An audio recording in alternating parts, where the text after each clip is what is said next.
Wake Up with Jim and Saab is exclusively on Spotify. If you want to start your own podcast, check out anchor.fm. And if you want to be notified when we have new episodes, click the follow button on Spotify. If I slow down, welcome to the Saab Podcast. Have we got a juicy episode for you? Do you have any idea what's happening, Jim? Yeah, it's sobrang juicy ng episode. I Juicy. decided to double down on the amount of herb secret. Finest oil for the nerve. A blend of calamansi, lemongrass, peppermint, and pili oil. Sarap. Shut up. Hapde. Hapde. Iyak. So here's what happened, okay? On our Facebook group, calm down. Sorry. On our Facebook group, bit.ly/podkids after party, we asked our podkids to submit a company secret from their current or former companies. Okay. Exciting lang. And we're gonna keep it blind item. Tsaka disclaimer, all the information that we got from the form will be kept confidential. Yung iba, they actually told us the names of the companies, but we will not be reading them. Okay, pero kami, Jim, astig. alam namin. Astig. We are also not actively disparaging the companies that will be mentioned in the episode dahil wala naman kaming pinapangalanan eh. Bukas po ang Wake Up with Jim and Saab para sa panig ninyo. Okay. Game? Game. Kasi sobrang dami daw na lang sinabmit eh. I think it's gonna be a two-parter. Juicy. Okay. Game. Okay. Nako, itong una, Jim. Sikat na local clothing brand. I swear! Hindi linya-linya. I don't think it's linya-linya. But let's see. Nako, patay tayo dyan. Oo. Okay. No, Go. Okay. Okay. Ito, I'm gonna read it lang This is the first time we're reading it, okay? So, our reactions are real time. We had one colleague na first job, yung job niya sa company na to, and the HR that time was the one who processed their TIN, tax identification number. He passed the necessary requirements and form naman, so he assumed everything went well. After more than a year, this coworker decided to resign, and nung magbabayad na siya for something na need ng TIN, biglang invalid daw. Turns out, yung TIN niya ay unregistered at ang masaklap, the TIN was 123321123. I know nakakatawa siya pero auto-deduct kasi yung sa tax and hindi rin na-check ni Freshie since di naman nga kailangan that time. Hassle. So, can you imagine, you register, it's your first job. You okay? Hindi ko alam ba't sobrang hapde. Maybe you need to put water in your eye. Kasi nilagay ko sa eyes ko eh. Yeah, I saw it. You rubbed your eyes. I'll wash. That's like... you can keep going. Okay. That's like nature's pepper spray. Yeah, he's washing his eyes right now. Freaking herb secrets. So speaking of secrets, we are talking about secrets of companies. You're back? Yeah. So ito yung, pero nag-gets mo yung sinasabi ko. Yeah. Wala pumasok sa... Well, pumasok.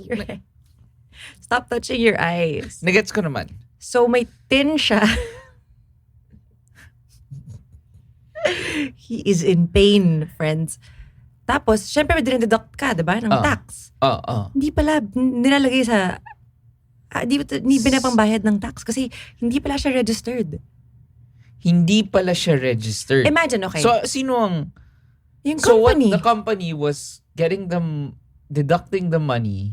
The HR processed the employee's TIN. For him? Yeah. Hindi yata pwede yun Ikaw ba magpa-process ng TIN mo for... You have to get your TIN. Like when I was a fresh grad. Baka na-scam siya ng HR kasi fresh grad siya. When I was applying, I had to go and get my TIN. Ang hirap gumawa ng snippets, naghihin yun nung walang context. Do you wanna stop first? Are you okay? You look like you're really in pain. Sige. We'll be back. Apologies. Again. Okay. Apologies. Let's keep it professional. I mean, like, maybe don't spray yourself with freaking pepper spray before Oh my a recording. Hindi, I usually do that. It's getting better now. Yeah. The problem is, I guess I rub my eyes. Yeah. Anyway, go. Okay. So tin. Can I see? Ito. Can I see it? Hindi. Sorry, nag-charge. Okay. So skinam siya ng HR. Siguro sabi ng HR parang, wala kang tin. Okay lang yung company na magre-register niyan. Oh, I don't know if I have never heard of that. Hindi, kaya nga. So maybe it was the HR. Baka mali ako. Please correct me if I'm wrong. Okay. Anyway, so maybe it's this is a shout out to all fresh grads. Like, don't fall for that. Well, we're not sure. We're not sure. But we're not sure. Have you ever processed someone's tin in your company? No. Oh? But I'm not sure. Baka nakalagay linya-linya to eh. Joke lang. I'm not sure. Okay. Ito pa. Same owner ng company na to, nagrereklamo sa meeting with their employees na bakit hindi raw ginagamit yung HMO. Sayang lang daw yung bayad niya sa HMO every year. Eh di sana raw pinang-Japan niya na lang. What? Nakalagay, gago ka ba? Let me just stage my accident. Yun ba gusto mo? Baka, sorry. Sometimes I get very, parang, that's impossible. That my mind always goes to like, baka naman nagjo-joke. Yeah. Alam Baka mo, naman may ganun nagjo-joke. ba talagang gago na parang, ano ba yan? Bakit hindi nyo ginagamit yung HMO? Hindi, I'm sure it was said in jest. But maybe he's like an asshole, so. Yeah, an asshole who said a joke. Yeah, so it wasn't funny. Yeah. That happens. It's the same. Jim Bacaro daw yun. Joke It's lang. the same. It's the same. Yes. Okay. Next. Lastly. FYI, sobrang ganda ng HMO ng linya-linya.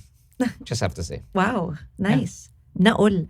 Okay, lastly, they're claiming to be inclusive and all, pero homophobic naman yung may-ari. Even though not explicit, laging may homophobic undertones sa jokes. Puro pa-advocacy post para mag-viral pero hindi ma-apply yung mabuting gawain sa kumpanya niya. LOL. Oh my gosh. Sinabi ko ano to? Ito. May note for us but we can't read it. Kakilala daw natin. Alam ko na kung sino. Sorry. Ito, sorry. We're reading the note that our Purdue left for us. Oh, shit! I think that's it. Yeah. Oh, yeah, that's it. Oh my God. I am not surprised. Really? Yeah. I don't think I've ever met this guy. Fuck!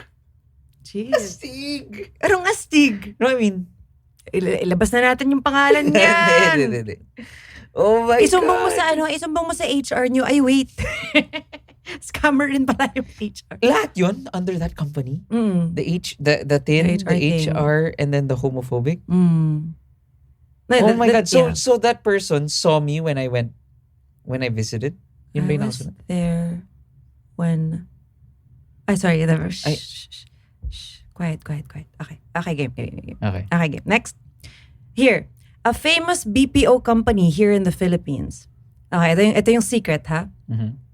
Whenever there's a client who canceled the contract, to make the employee leave too, they transfer the employee to a position or department that doesn't match their skills to make sure they'll fail. Oh. Hassle. Bakit ganun? Kasi pag nag-cancel ng contract, parang biblame nila yung employee? No, I would assume that probably that the way they hire employees is based on active contracts.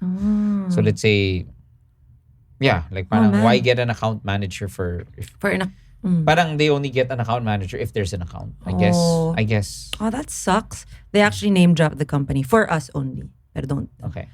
My next. Multi-awarded local chocolate company. Oh. Okay. Ito yung secret. The company I worked for was actively blocking NGO efforts to educate farmers about their cacao. What the freak? Why? So the farmers wouldn't know the value of their produce and so they would keep selling to my company at a lower rate. What the freak? Even if their products were already considered premium. What the freak? Walang nakasulat kung saan? Hindi. Sayang naman. Company I work Para we at. would boycott. Hassle nito Did we say in the first episode that we didn't mean to malign these companies? Yes, we did. Oh, right. We can't even guess it. We're just reacting. We don't know. Ang hassle nun na. Hassle. Oh, man. Oh. Stress ako dito. Okay, next. Local publishing company. Gumagamit ng fake Adobe products. Oh my gosh, wait lang, ito sa ender. Adobe went for inspection, so we hid all the PCs in a secret room that day. Whoa! Shit! Oh my God! So, legit kaya to, huh? I didn't even know. So, ano yan? So, may mga, may mga, wait lang, hawakan ko tuloy yung herb secrets mo. Umaanghang na. Okay. Sorry. Okay. Wait. So mag-i-inspect pala yung Adobe. Joke lang. Charot lang. To the Wake Up with Jim and Saab team, please. Patago lang ng PCs. Charot. Okay, ito, number 5. It's a bank. Okay? Totoo yung medyo elitist when in terms of giving customer service. Most relationship managers nagpapa-prioritize ng concern pag yung client has a high ADB, like millions, ganon.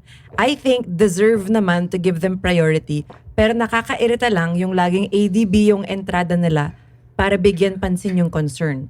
For me kasi, dapat first in, first out pag customer service regardless of the balance sa bank account. ADB? Average daily balance. Oh. Kumbaga yung laman ng bank. Oh, okay. Medyo. In some banks, there's a preferred lane. There's a preferred lane. So if you have, parang because you are giving more. Yeah, I mean, para siyang loyalty card, parang ganon. Yeah, I get the point. Pero kung gets ko. But it's like, that's capitalism, I guess. That's the world we live in. Kasi parang, if you go to a restaurant, diba? Kung may loyalty card ka. If you're there every day and you give them a lot of business, siguro the person will say, ay, gawin ko ito ng paraan. No? Mauna ka. Kasi valued. Yeah. Which is, we're not saying it's right. It's just something to think about. That's the world. That's reality. That's the world. Should we change it? Sadness. I think we should. Pero dapat daw 5 AM nakapila ka na. Charot. Ganun tayo. Only in the Philippines. Okay. Next, number 6. In the dentistry field, medj famous. Ooh. Hindi high quality yung treatment. Inuulit yung mga gamit sa pasyente. No way. No. No, you have to tell us what that is. What? No. You have to tell us and you have to be more specific. Can we try to find a way to contact these people? Stress tuloy ako. Inuulit yung, pwede ba yun? Oo nga. Like anong gamit? Recycled pasta, ganun? Hindi, I think yung point niya yung mga drill, mga ganun. Yeah, but you're supposed to sanitize it, right? Sanitize it. Is that enough? Yeah. I had an office mate before na nagtataka ako. After every time kami kumain, he would spend 30 minutes boiling all his utensils. Yeah. His plate. Yeah. Per 30 minutes. Like of non-stop. Like get a pot of hot water, spoon, fork, then get another hot water, spoon. Maybe fork. he was just killing time, getting paid for it. He wasn't submerging the utensils. Bakit? He just kept pouring hot water on it for like mga 30 minutes. Coworker mo? Are you kidding me? I'm not kidding. You're kidding me. I'm not 30 kidding. minutes, Jim. I'm not kidding. That was like, was he listening to a podcast or absolute silence? Si Ali Sanggalang ba to? Joke. Lagi lang siyang humihirit habang naggaganon. Like para breakfast. Ganon. Labo! Like if someone says something, like, grabe, di pa ako nag-breakfast. Breakfast. While pouring hot water. And or or someone comes in the kitchen. Kasi nga he's there for 30 minutes. So like, someone comes in the kitchen and says like, Wala na pala yung, wala na palang leaves. Leaves. Andun pa rin siya. Saturday, Sunday, andun nagbo-boil ng palanggan, ng plato. Okay, go. Number 7. Oh no, I can't wait. Wait, okay. One of the top restos in the country. Oh no. Okay. Walang contract for the employees and direct transfer lang ang sweldo. No pay slips, although the contribution of employees would be paid. Unfortunately, a lot of restaurants practice this. That's crazy. These fine dining restaurants would have unpaid interns work there for 3 months to 1 year before even considering them for employment. No transportation allowance, no allowance, just staff meal. And of course, about 60% of the staff were interns just to keep the restaurant running. Sustainable ba talaga yan kung powered by interns kayo? Really? What? Top resto? That's crazy.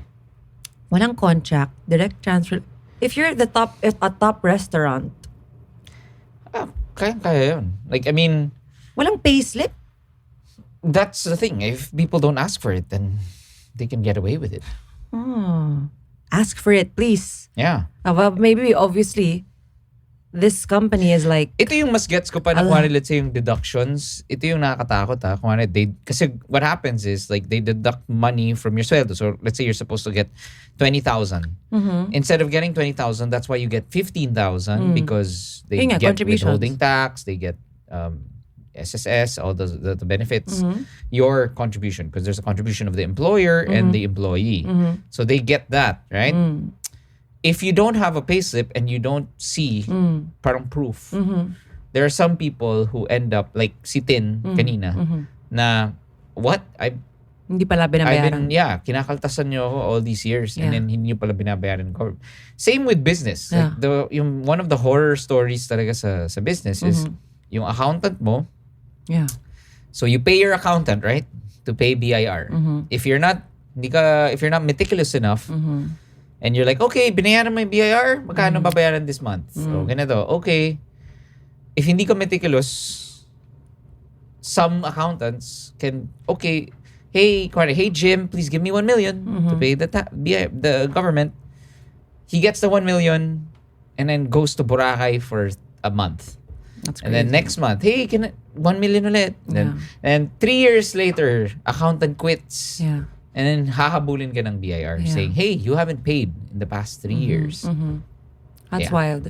Yeah. That's why I love my accountant. Kasi tinuturuan niya ako na ako yung magbabayad diretso. Wala lang, FYI. Wala lang. Sharing.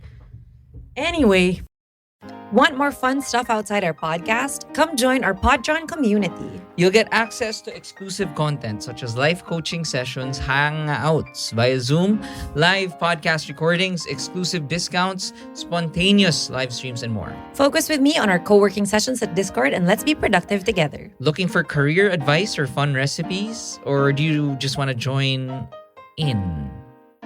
on our jamming sessions with Pancho and Vito? Took you a while. Talagang literally nag-jamming kami ni Pancho and Vito and we stream it live. Anyway, subscribe to jimandsab.com for just $5 and you'll get access to all of these. We also have a monthly life coaching session, like we said, via Zoom where I talk to podkids and give them advice. Yes, qualified life coach yarn. And the best thing about this whole thing is 100% of our monthly proceeds go to our chosen beneficiaries in partnership with Cerebral Palsy Epilepsy Family Awareness and Support Group PH. They are our heroes of the month, the children with special needs and their families. And this cause is especially close to our hearts because, well, you know why. So your subscription really means a lot to us. We hope to see you on our next hangout. Nag-enjoy ka na, nakatulong ka pa. Yay. Love you, thank you. Thank you. Next, number 8. Manufacturer of every... Okay, kakala ko. Okay, again. Manufacturer of every tito's favorite local beer. Ooh, okay. Sobrang sure. Okay. Super sexist ng management sa lower mid-level. Kind of open secret na as much as possible, ayaw mag-hire ng women kasi eventually magbubuntis at magmamaternity leave. Oh my God. It's not that they don't want to pay. Ayaw lang nila na nawawala yung employees nila for an extended period of time. So they don't want to pay. Kudos to them though. They are still at the top kasi yung upper management nila consists of mostly women leaders pa rin. What? Upper management nila are mostly women. But they don't want to employ women. Women yun. And then they don't want to get women? Mostly women yung leaders. Oh, wow. That's surprising. Dami ko nang hirit eh. Parang I could just imagine the shirt jack attack. What's that? Shirt jack? What's that? You know yung shirt jack? Hindi, ano yun? Shirt jack. What is that? Yun yung uniform ng mga dude, ng mga parang I don't know when can someone can someone find out the history of the shirt jack? What in the world is a shirt jack? Is it a kind of shirt? Is it a brand? It's like a polo barong, pero it's a uniform. Gets mo? Let's say it's an actual term. Yeah, shirt jack. What? Every time you say something like that, I feel like you're kidding me. No, I'm not. Okay. Shirt jack. What is it? Yun nga, it's like a parang polo na nandun yung company logo. And is it a button down? It's a button down, but it's a shirt. I've never heard that. Yeah, that's why it's called the shirt jack. Are you kidding? I'm not kidding. Okay, fine. Okay, anyway, moving on. Move on. Okay. Hassle nun. Okay, next.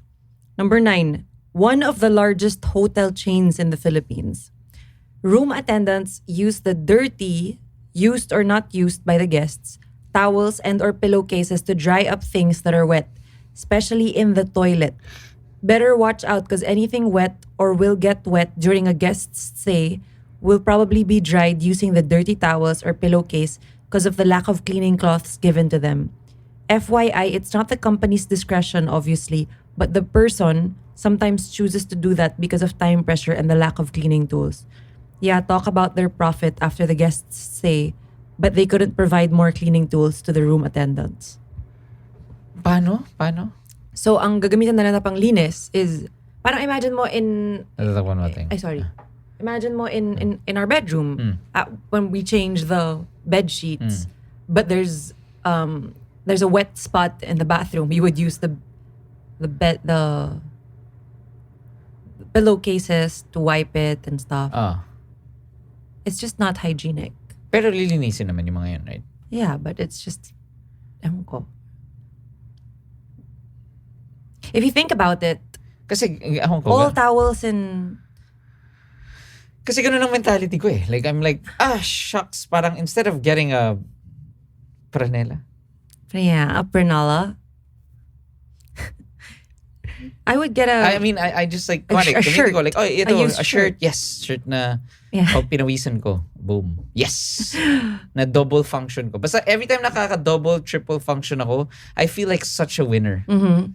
That's a key thing to my happiness in a day. How many times can I multifunctionally use articles of clothing? Yeah. That is the measurement of my happiness. I get it. You're not listening to me. I think what he's saying is, this is not in between guests. As in, kung may wet... Posible. Parang... Posible. Ano yun? Kukunin nila yung pillowcase na... Hindi. Kung parang towels or pillowcase. Kung dumating yung room service. Lilinisin sa toilet, babalik na sa pillow.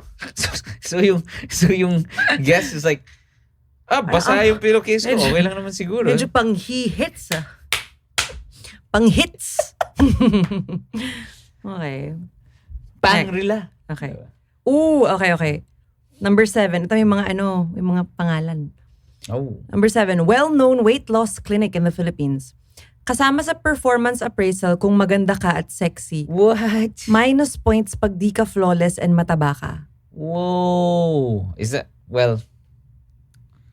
Damn. Performance appraisal? Let's just, maganda nga na may caveat na, like, I just hope na parang these aren't company-wide things. Let's just make that clear. Diba? Pwedeng Kasi parang... like, what if there's a bad apple? Like, yun nga, si HR na Scammer.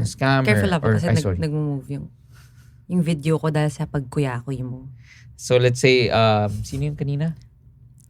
Si HR. Or like yun, or yun nga, pero, yung sa room service, yung sa cleaning, sa hotel. Gets ko yun. Medyo systemic problem yun. If like management gives them not enough training and cleaning tools, whatever. Yeah. Yeah. Go ahead. Sucks. Okay. Next, number 8. That post-production house who recently worked on the visual effects and editing of a live-action film. Okay. Left that company last 2018. The visual effects artists and editors there are underpaid and overworked. They even make us work daily for like until at least 2 to 3 a.m. without overtime pay. The audacity talaga. Most of the people I know there already left. I hope they changed na though, cause sayang, they have a real nice training program pa naman.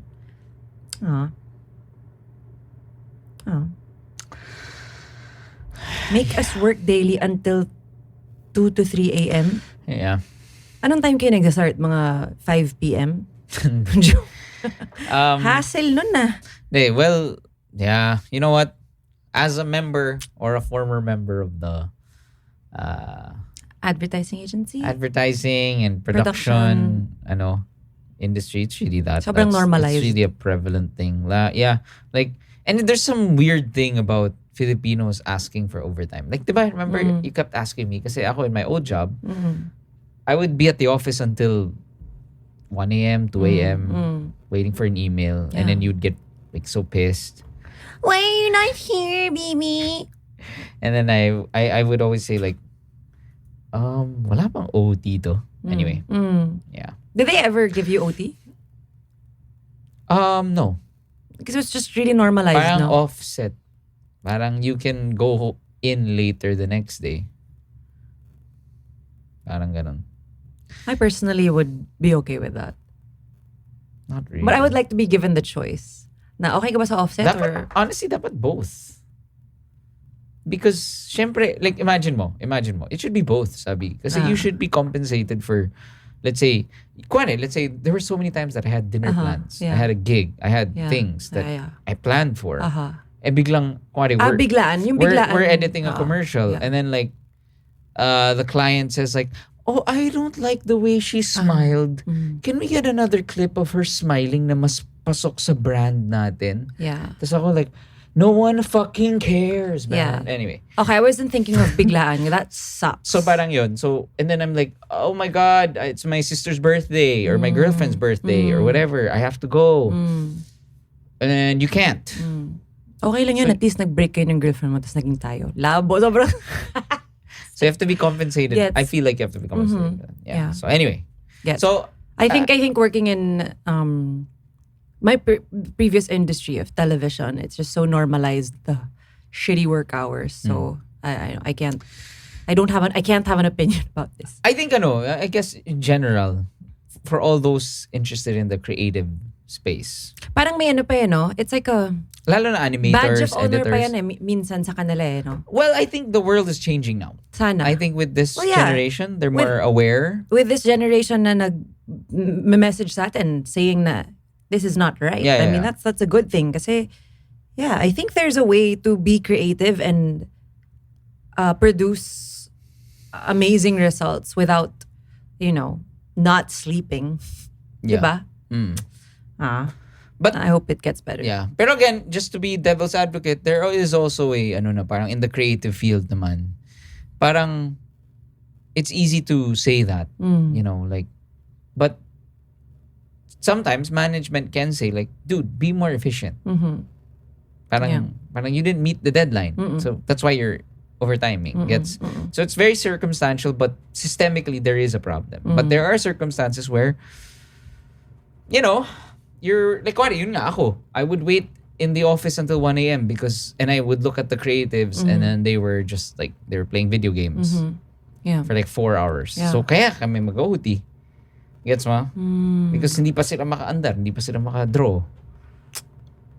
Anyway. Gosh, like, you can't, yung mahirap sa creative industry na. Like, you can't, you can't. I think the biggest culprit here talaga is, honestly,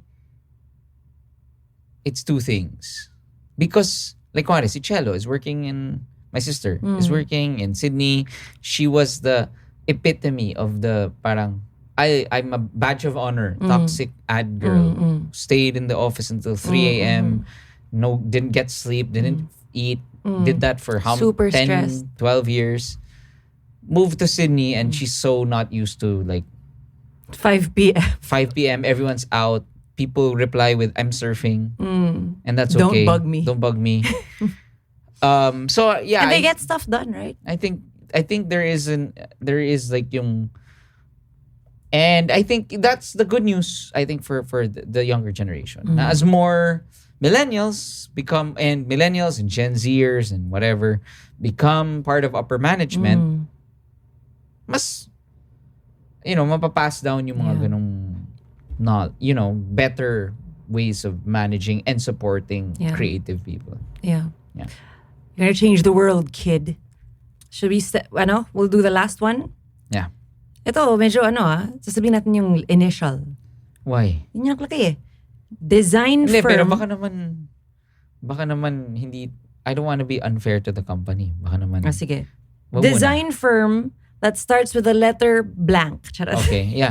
Okay. Wala silang benefits, government and HMO. Hindi tumaas sahod ko above 20k dahil ayaw nila magbayad ng tax sa employees at para hindi rin tumaas yung binabayarang tax ng company.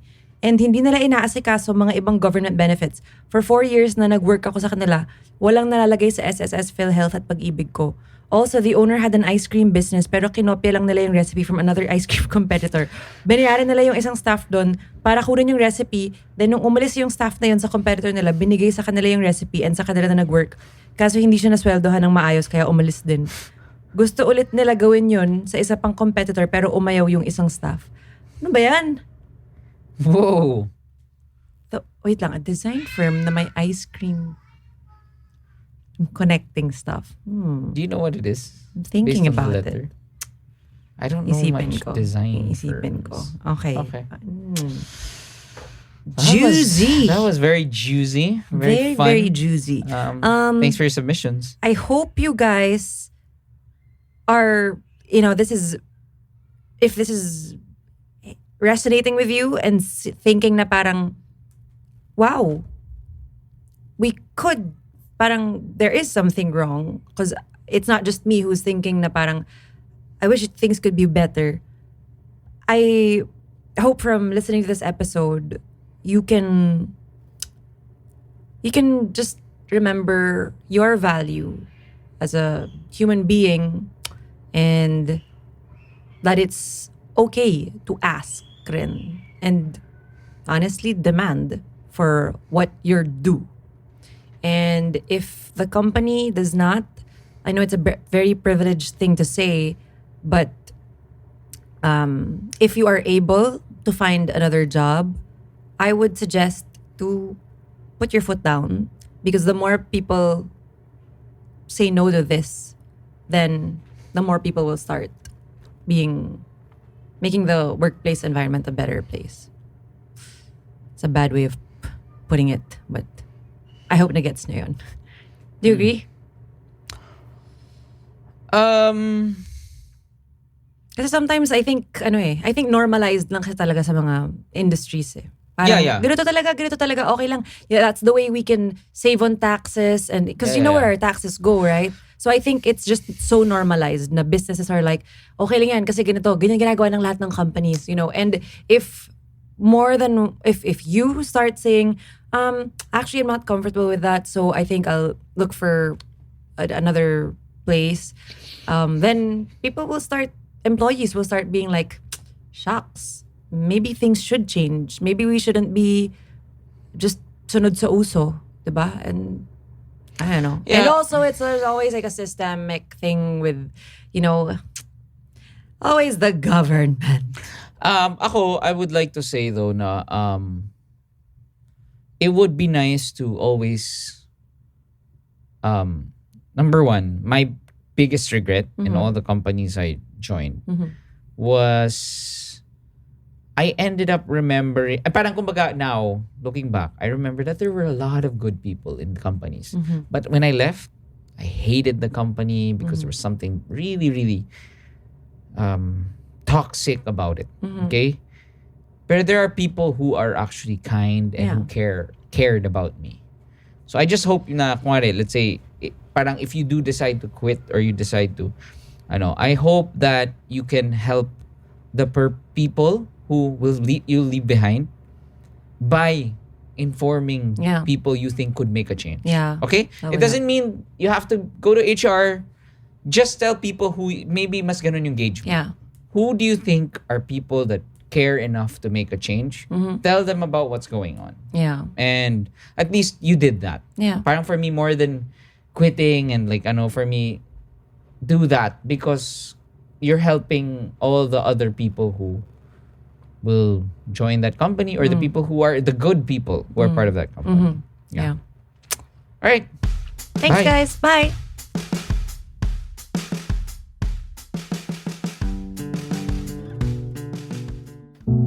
We back. On Meta. We back. Join the new official group for Afterpod Kwentuhans at bit.ly/podkids afterparty. Also, we always love hearing what you guys think. So share your stories and tag us on Instagram at Wake Up with Jim and Saab, at Jim Bacaro, and at Saab Mangalona.